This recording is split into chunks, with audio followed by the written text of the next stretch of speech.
পরপর 3 দিন নেশার সিরাপ আটক করে বাহবাহ করিয়েছে অসম পুলিশ।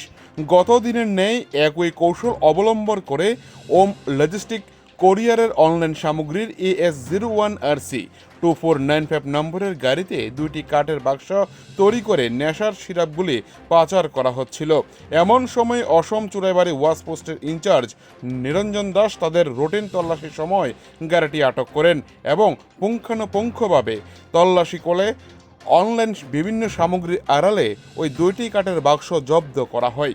2টি বাক্সের 12টি প্যাকেটের 300 বোতল করে মোট 3600 বোতল অ্যাসকপ উদ্ধার করা হয়, যার কালোবাজারি মূল্য প্রায় 36 লক্ষ টাকা বলে জানান জেলা আধিকারিক অনির্বাণ শর্মা।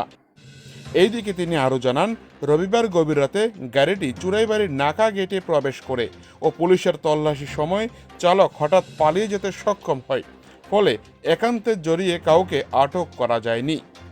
তাছাড়া এই বিষয়ে স্বতঃস্ফূর্ত একটি মামলা হাতে নিয়ে পুলিশ সম্পূর্ণ ঘটনার তদন্ত করছে বলে জানা গিয়েছে।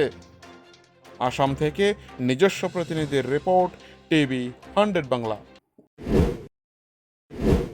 প্রয়াস চলতে থাকবে। আমরা অঙ্গীকার করেছি, শ্রীভূমি পুলিশ শ্রীভূমি আরক্ষী অঙ্গীকার করেছে যে আমাদের অঞ্চল দিয়ে শ্রীভূমি জেলায় কোনো মতেই মাদকদ্রব্য নিষিদ্ধ নেশার দ্রব্য কোনো মতেই আমরা অ্যালাউ করব না, আমরা আসতে দেব না। এইখানে প্রলিফারেট যেটা বলে এইখানে লোকদেরকে খেতে দেওয়া, সেটা কোনো মতে হতে দেব না। তার জন্য নিরন্তর প্রয়াস জারি আছে, থাকবে। আজকে আমাদের আবার বৃহৎ সাফল্য। আমরা গতকালকেই খবর পেয়েছিলাম একটা এরকম কন্টেইনার ট্রাক আসতে পারে। ট্রাকটা কিন্তু এইবার বুক হয়েছে নিউ দিল্লির থেকে বুকিং হওয়া, কিন্তু বর্তমানে এসেছে গুয়াহাটির দিক থেকে, এসে আগরতলা যাচ্ছিল।